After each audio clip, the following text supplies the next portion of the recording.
Stop. Michael, what are you doing? Nothing. What is wrong with you? Why are you breaking our TV? The remote doesn't work for it anymore. Something's broken. You need to stay away from my TV. I'm tired of that. I'll call the cops if you do anything to this. I'm not gonna do nothing. Then why are you standing with that, whatever that thing is? Cause I want to blow up my tires. What do you think? Hate comments. Yes. You guys want me to respond to the hate comments that you've been leaving in the comments section because I guess for some reason you hate us. Meet Michael Green, the guy who spent nearly 20 years pointing a camera at the people who loved him and calling it a career. Before he was known for his father's explosive temper, he was just a kid with a camera, uploading whatever he could to a platform nobody had figured out yet. What he figured out early and never stopped doing was that other people's reactions made better content than anything he could script himself. That instinct built KidBehindACamera into one of YouTube's longest running channels, and it also built the exact pattern that would follow Michael through every major relationship in his life. Find the person closest to you. Find what makes them react. Point the camera, upload it, repeat for years, until the reacting and the relationship become impossible to tell apart. Millions of people watched that formula for over a decade and thought they were watching someone who loved to showcase himself and the drama that unfolded in his family and those close to his family. That is what it looked like. What it actually was took years to fully come into focus, and when it did, it was considerably less wholesome than the thumbnail art suggested. Because behind the pranks, behind the reactions, behind the subscriber milestones and the brand deals and the millions of views was a documented pattern of exploitation, domestic violence arrests, financial manipulation, and a consistent willingness to sacrifice the people closest to him the moment they stopped being useful to the channel. This is the story of KidBehindACamera, and is one of the most overlooked and underreported falls from grace in the history of the platform. Michael Green launched his YouTube channel in 2006, placing him among the earliest wave of creators to build a presence on the platform before anyone fully understood what YouTube could become. His first videos were low budget, unremarkable, and drew very little attention. He was a young guy with a camera and no particular formula, which describes thousands of early YouTube accounts that never went anywhere. The channel found its identity when Michael began regularly featuring his father, Charles. Charles was loud, opinionated, emotionally volatile, and genuinely funny in the way that only people who have absolutely no filter tend to be. He became the character Angry Grandpa, and that character, if it can even be called that, given how much of it was simply Charles being Charles, became the engine that drove everything the channel built. The formula was deceptively simple. Michael would identify something he knew would upset his father, engineer the situation, place the camera in a position to capture the reaction, and upload the result. Fast food orders with missing or wrong items, household messes left for Charles to find, surprise visitors and belongings destroyed or rearranged. Charles would explode, the audience would share it, and the channel would grow another increment larger. So you got anything else for more important people? My goddamn cookies, huh? Hey! Hey! Stop that! Oh my god. Oh my god. How about that, bitch? How about that, huh? Dude, get out! Ah, damn you! Get out there! How about that, huh? How about that? How about that for your PlayStation 4? There it is! How about... Dude! Your PlayStation 4, yeah? I'll let you play it! Let me see! Oh, take up the goddamn thing! By the early 2000s, the channel had accumulated millions of subscribers, and Angry Grandpa had crossed from YouTube personality into something approaching genuine internet celebrity. Michael was the producer, the director, the editor, and the man consistently behind the camera. Charles was the reason the camera was worth pointing at anything. A full generation of viewers grew up watching that dynamic play out across hundreds of videos, and the vast majority of them thought it was straightforward entertainment. What it also was, and what took years to fully articulate, was a preview of the way Michael Green related to every significant person in his life. But before the cracks in that picture became fully visible to the audience watching at home, there was another person being slowly pulled into the frame. And her story reveals something about Michael that the prank videos never quite could. In 2010, Michael met a woman named Bridget, and the relationship that followed would become one of the most significant and most damaging threads running through the channel's next decade. In his own telling of how it began, the early period was defined by genuine connection, long conversations, shared interests, and an emotional closeness that developed through phone calls before the two had even met in person. KidBehindACamera here. Bridget there. Hey! A lot of you have been asking me, and there's some lightning over there. I'm expecting to get struck before the end of the video. Hey, guess what? What? We just made the coolest porn video. But you'll never see it. It's not true. It's true. It's not true. It's true, it happened in the bathroom. Okay, that's true. Okay, a lot of you have been asking me about the first time me and Bridget met. Hey! The first time me and Bridget met, where we met, how we met. So because it's our anniversary, I'm going to explain that story to you. So, 2008 on MySpace, that's a site. If you go to myspace.com, that's a place where you meet people at. A place for friends. Anyone notice how embarrassing they got? My space. God, Bridget, your space is wide, isn't it? No. Anyway, so we met on MySpace. I saw her picture. I started talking to her. Told her she was pretty. She agreed to go out on a date with me. No, that's not what happened.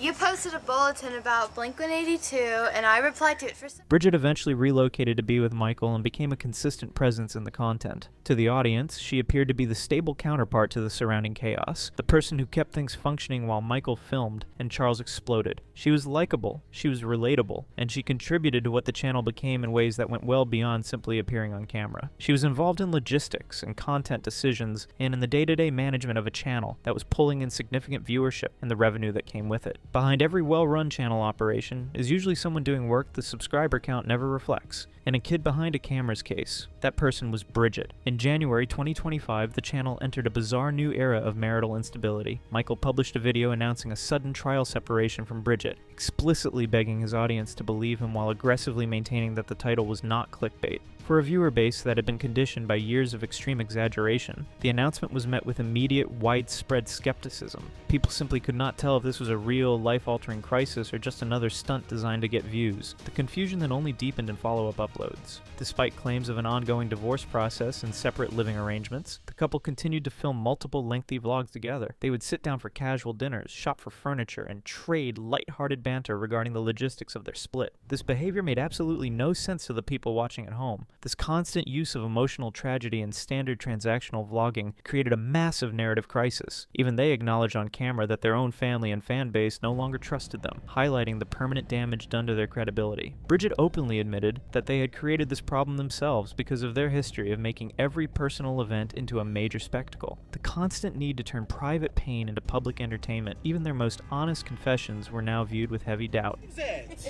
Mom called me. She said, "What the f*** going on, man?" My mom doesn't believe it either. Like, nobody believes this is happening. Your mom doesn't believe it. No. Oh my God. She thinks you're doing like a family prank or something. Dude, we are just so untrustworthy now. No one believes it. This is the boy who cried wolf.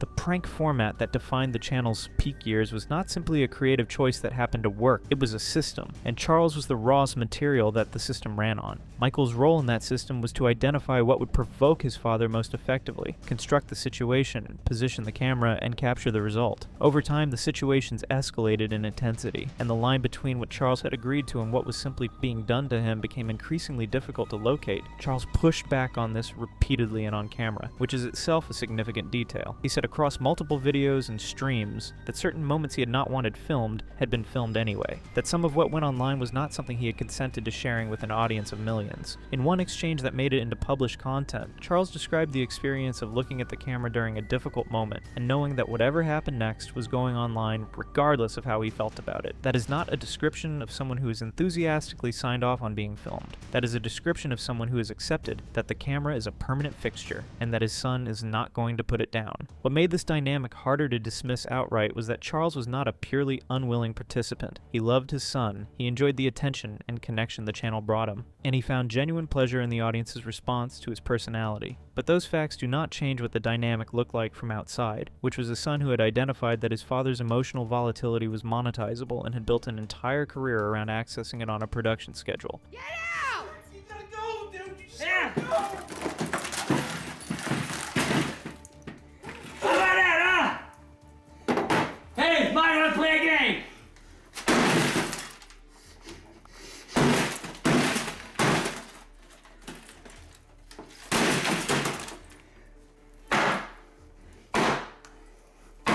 Ah!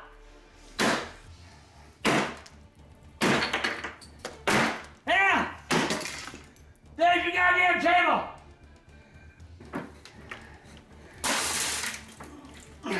Dude, get out!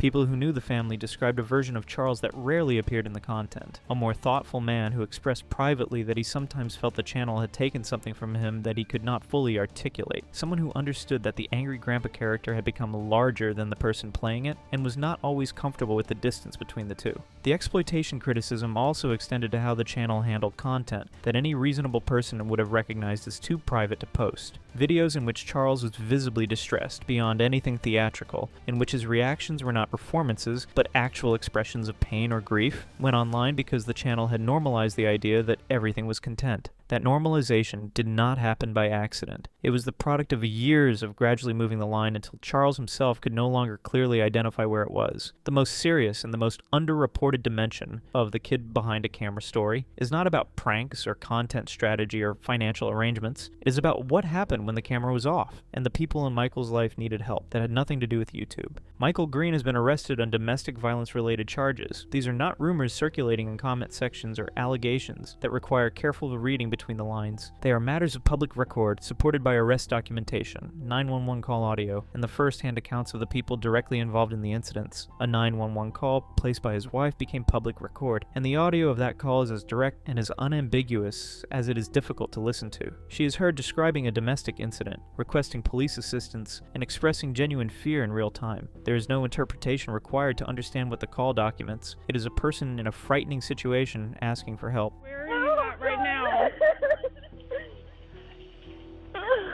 Where are you safe right now? Or are you separated? He went inside, but I'm outside. Oh God! All right, take it. Hey, hey. In the face so many times.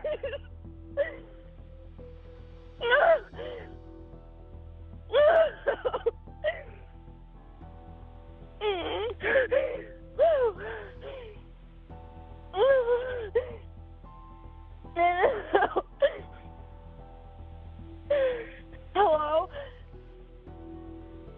I'm still here. Where is he?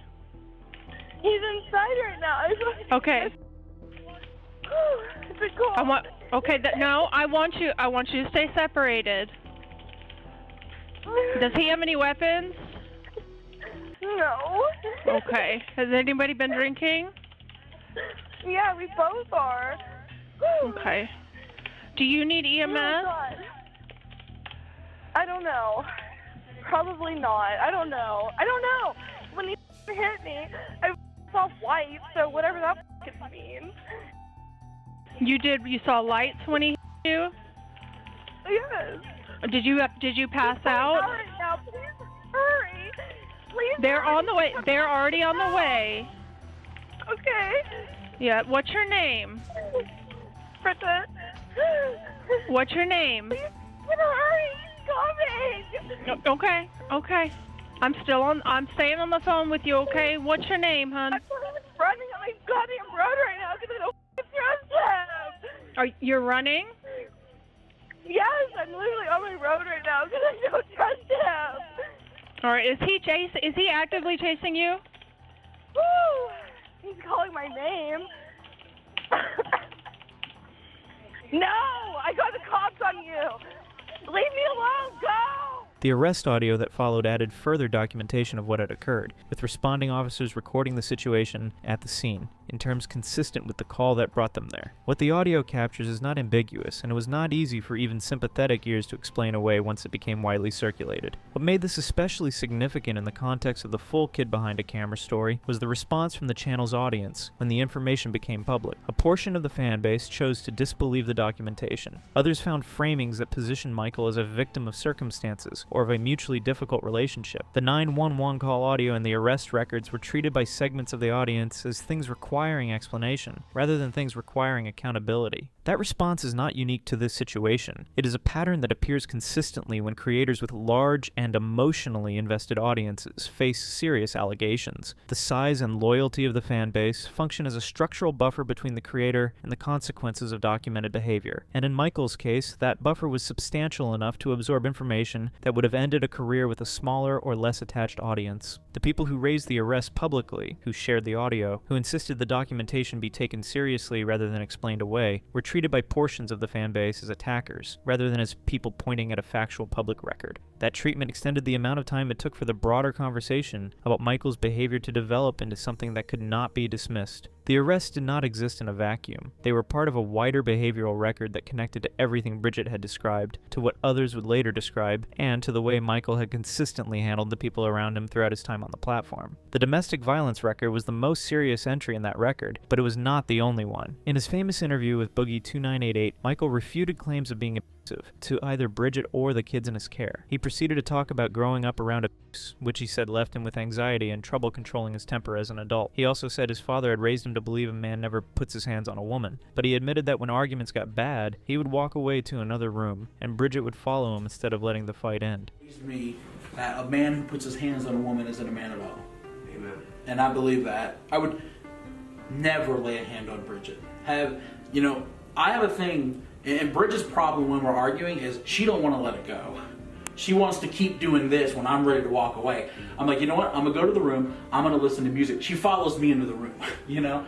He then admitted to something else, breaking things around the house when he got angry, saying it happened mostly a few years back, and that he has since gotten better at handling his anger without doing that. The most striking admission came next. Michael said that during arguments he would sometimes say cruel things to Bridget on purpose, including repeating some of the same insults his critics used against her online, and that he knew it had hurt her self-esteem. I've never gotten to the point where I want to lay a hand on her.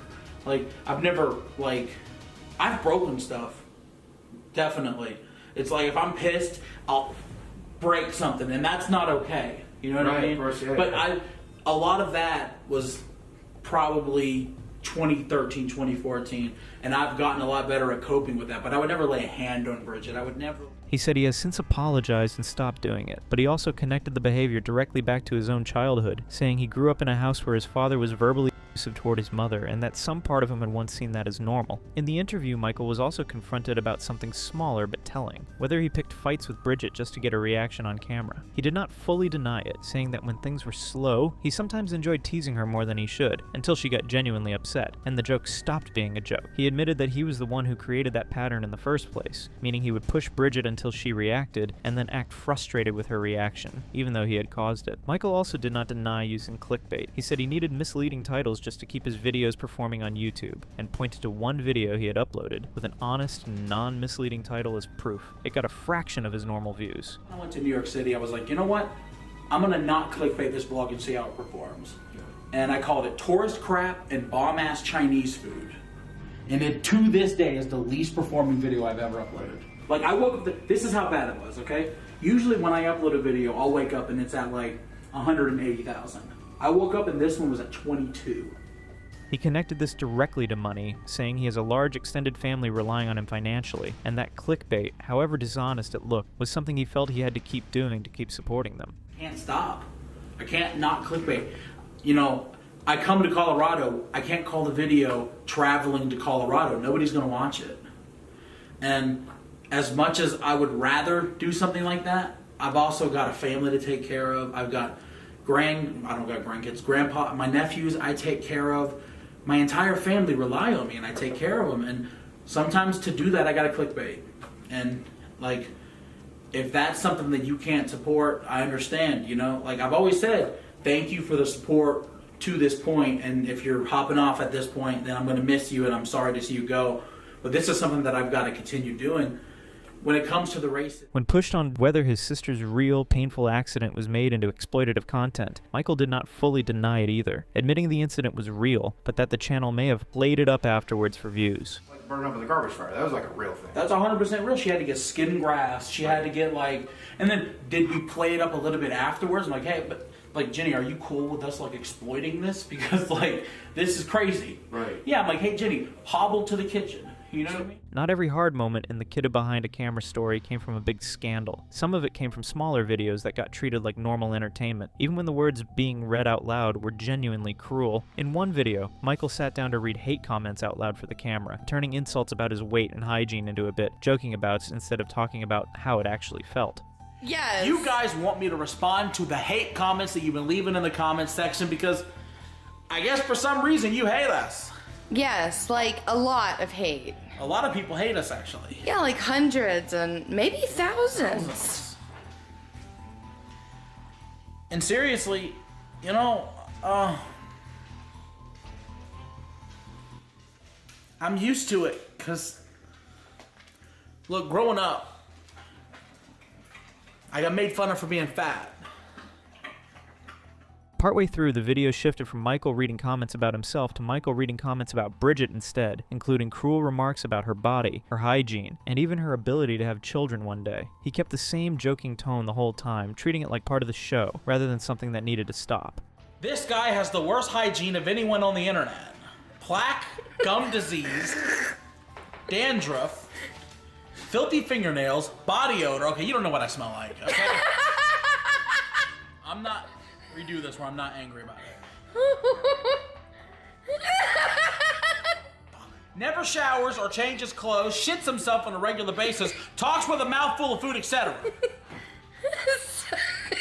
Do I gotta keep doing? At one point, Bridget said out loud that it was starting to hurt her feelings and asked if they could stop. The video kept going anyway, ending the way most of the channel's hardest moments ended, with a joke, a laugh, and a reminder to like and subscribe. It is a small moment in the larger story, but it shows the same habit found everywhere else in this channel's history. Pain turned into content first, and addressed, if at all, only after the cameras had already caught it. One of the clearest illustrations of how Michael handled people who offered public accounts that conflicted with his own was his response to Tina Dandridge. A close family friend, who regularly appeared in his videos, shared statements about her own experiences connected to his life in the channel. The response was not quiet, it was a video. Michael responded to the statements in the most brutal way possible. Focus on your health and leave me the hell alone. Get better soon, Okay, Tina. number one, I talk about you every chance that I get. I've mentioned you 2 times in the last 8 months, and both times I said get well soon. Okay? Get well soon. Leave me alone. I want nothing to do with you. I have been done. I have been moved on. I have talked about you 2 times in 8 months, and you have talked about me constantly, and I have said nothing about it. I have not talked about you. I have not expressed your anger because I don't care. The response video he posted addressed her account directly and at length, and it demonstrated the mechanism he consistently used to manage these situations. He controlled the platform, he controlled the framing, he controlled the timing, and he controlled the audience that would receive whatever version of events he chose to present. The person whose account he was responding to had none of those structural advantages. That asymmetry between the person with the channel and the platform and the millions of subscribers in the person without any of those things trying to have their account taken seriously is one of the less discussed but most significant dimensions of how large YouTube creators can manage their own reputations. The structure of the platform itself gives the person with the audience an enormous advantage in any public dispute, and Michael understood that advantage and used it consistently. He even posted the video of Tina ranting in one of his videos. I have never, ever seen a family that wants me left alone but steady keep using my name in every time I turn around.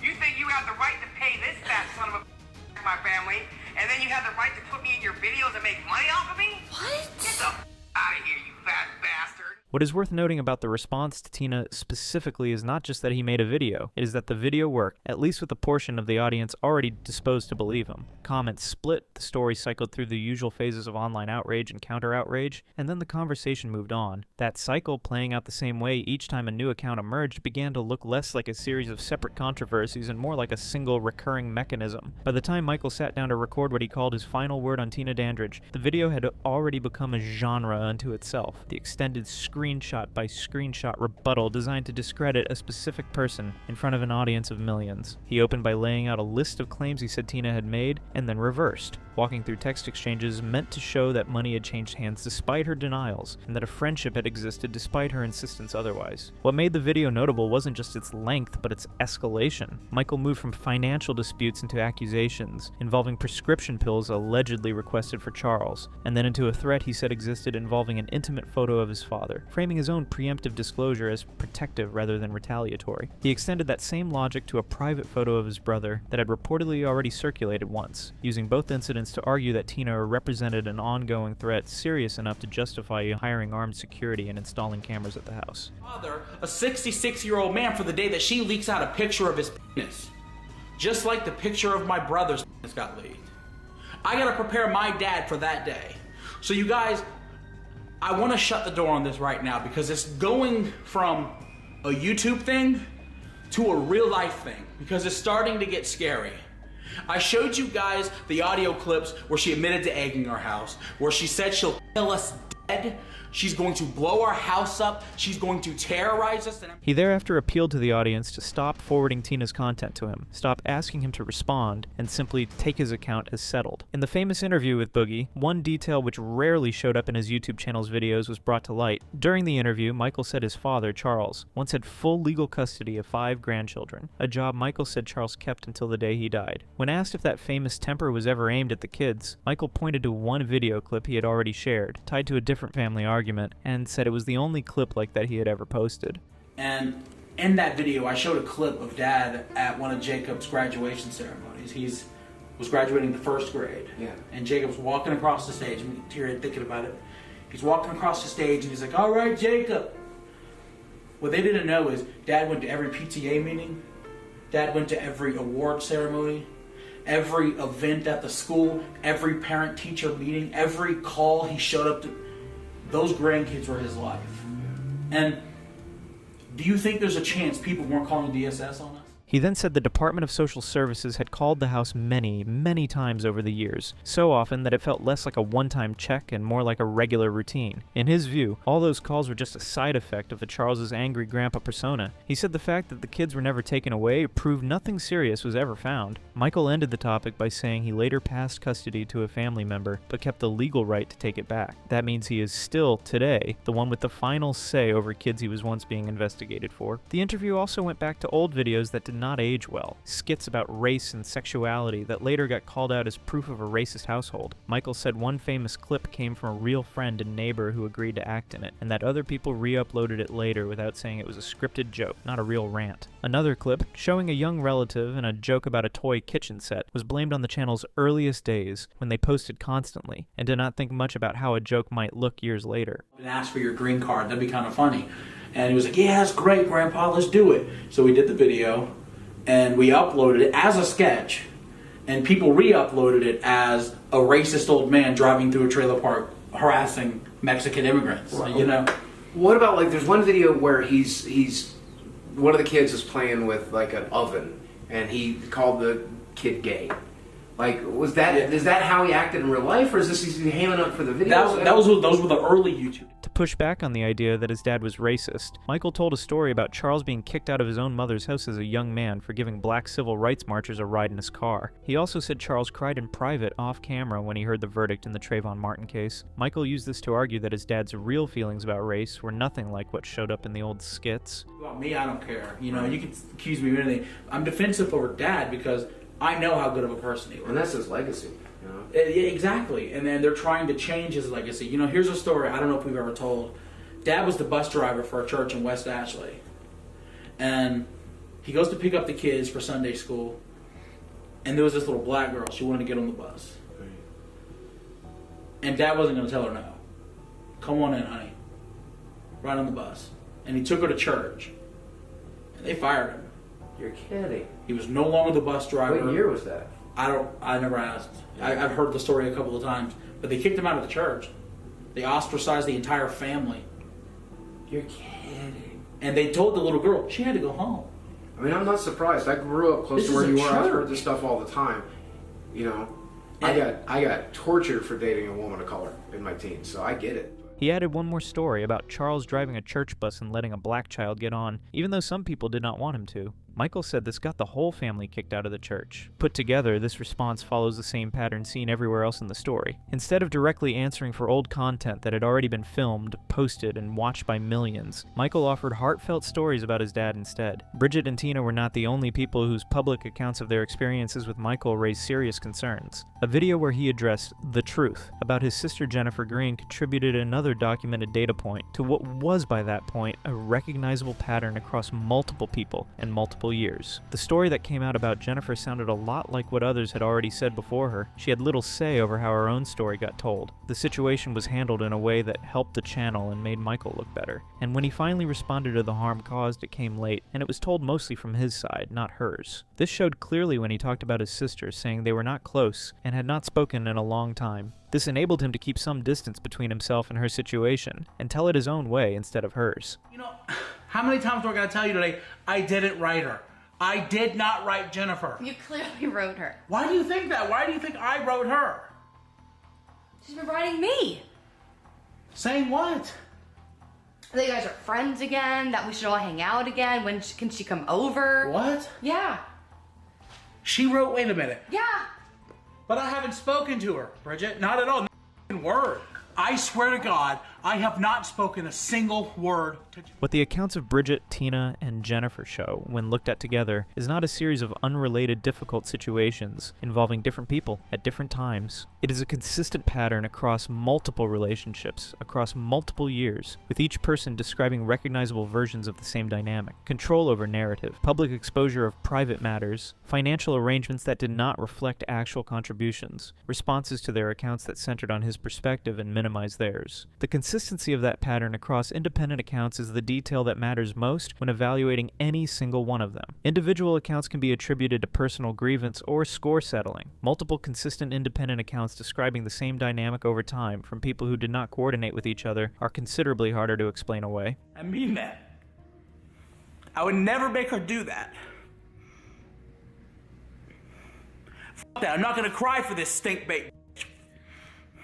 Rather than just go through every text message that we have, I'm just gonna jump down to June to show you guys that this didn't just start recently. We're gonna go all... Each of these accounts also shared one more detail in common. None of the people giving them had Michael's platform, his audience, or his ability to shape how the story reached the people most invested in it. That structural imbalance is not incidental. It is central to understanding why the pattern was able to persist, across as many years and as many people as it did. The critical conversation around Kid Behind a Camera did not arrive all at once. It accumulated slowly across years of smaller incidents that seemed individually dismissible but formed, when looked at together, across the full timeline, a pattern that was difficult to argue with once it became visible. The prank content was the most visible dimension of the criticism, and generated the most discussion, but the people who had actually been part of the channel's history consistently pointed to something less dramatic as the real foundation of the problem, a tendency present across every significant relationship and every significant situation Michael had been involved in, to prioritize the channel and its needs over the people the channel was supposed to be about. Bridget's account described this dynamic in the context of their relationship. Others who had been connected to the channel described their own versions of the same experience. The consistency across multiple independent accounts from people who had no coordinated reason to describe similar things was one of the details that made the criticism difficult to attribute to personal grievance alone. The other major thread in the criticism was the handling of Charles specifically. People who had loved the Angry Grandpa content found, when they revisited it through the lens of what they later learned about the channel's dynamics, that moments which had seemed funny in real time looked considerably less comfortable from a distance. The instances where Charles said on camera that he did not want to be filmed, which had registered as part of the bit when they first aired, read differently once the fuller picture was available. The criticism also accumulated slowly because Michael had a loyal core audience that treated skepticism about him as a form of personal attack on something they cared deeply about. That loyalty was not entirely without basis. He was genuinely engaging with his fan base, had built real relationships with viewers who had been there for years, and produced content that people had genuine emotional connections to. Those things were true. They also made accountability significantly slower to arrive than it would have been for a creator without that specific kind of audience investment. The other reason it took so long is simpler and less flattering to the audience that enabled it. Watching a man emotionally explode over a destroyed pie or a missing food item is entertaining in a way that is easy to enjoy without asking too many questions about the person engineering the situation. The content was designed to be consumed without friction, and it was. The friction only became unavoidable when the off-camera record became too substantial to absorb without acknowledging what it actually said about the person holding the camera. There's a structural dynamic that runs through the entire Kid Behind a Camera story that does not get discussed as often as the individual incidents, and is arguably more important than any single one of those incidents for understanding how this situation played out the way it did. Large YouTube creators exist in an ecosystem that makes it exceptionally difficult for the people they have harmed to be heard on equal footing. Michael Green had, at his peak, millions of subscribers who had spent years developing a parasocial relationship with him and with the family he presented on camera. Those relationships were real to the people who had them, and that reality made them resistant to information that challenged the version of Michael they had come to feel attached to. This is not unusual behavior. It is a predictable feature of how parasocial bonds function, and creators who understand this dynamic can use it as a buffer between themselves and the consequences of their documented behavior. Every time a new account emerged from someone who had been close to Michael, it entered an information environment that was already structured to be skeptical of it. His audience received new criticism through the filter of everything they already believed about him, and his response videos made sure that filter stayed firmly in place. The people offering accounts from the outside never had access to that filter. They were always playing catch-up with a narrative that had already been established in front of an audience that had years of emotional investment in it. Understanding that dynamic does not excuse any individual member of the audience for the choices they made and how they responded to the documentation of Michael's behavior, but it does explain why the accountability that should logically have followed the arrest records, the 911 call audio, and the multiple consistent accounts from people with direct personal experience of his behavior arrived as slowly as it did. One of the aspects of the Kid Behind a Camera story that received the least public attention relative to its significance was the financial dimension of how the channel operated and who benefited from it. The channel, at its peak, was generating substantial revenue from advertising, brand deals, merchandise, and the various other monetization streams available to a channel of its size and longevity. Charles's situation with respect to the channel's finances was similarly worth examining. He was the primary reason the channel had the audience it did, the draw that made the content worth watching, and the personality that made it shareable and viral across years of content. Yet Michael Green earned significantly more than his father, Charles Green,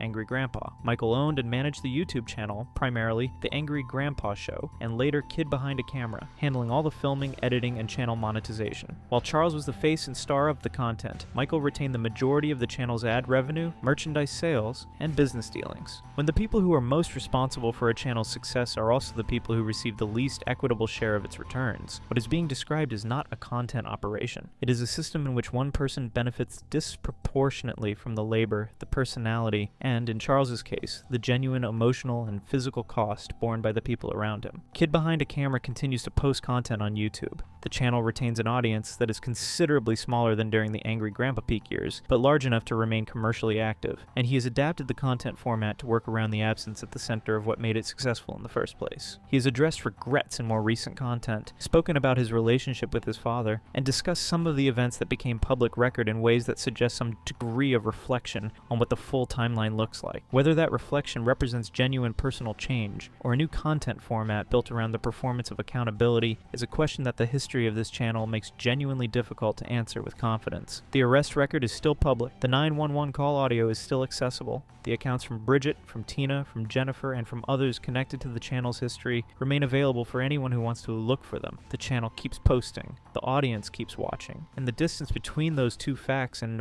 everything documented in between is what makes this one of the more uncomfortable, under-examined stories in the long history of YouTube.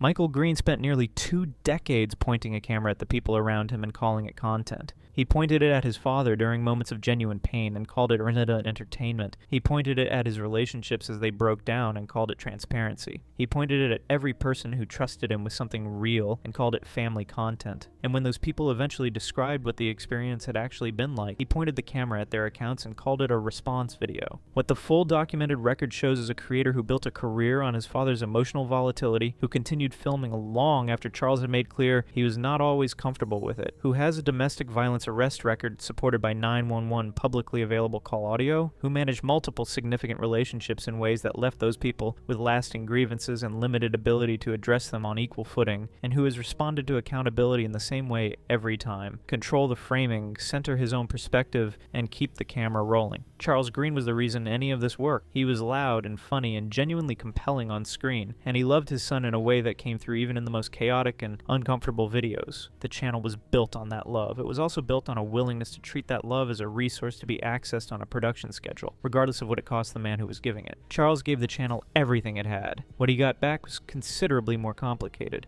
I need lamps. I need lamps. I'm gonna get a soda stream. I want to buy myself a drink machine for the refrigerator. I just added to the bill. You're not. The camera is still on. The question is not whether anyone is still watching. It is whether anyone watching fully understands what they are looking at.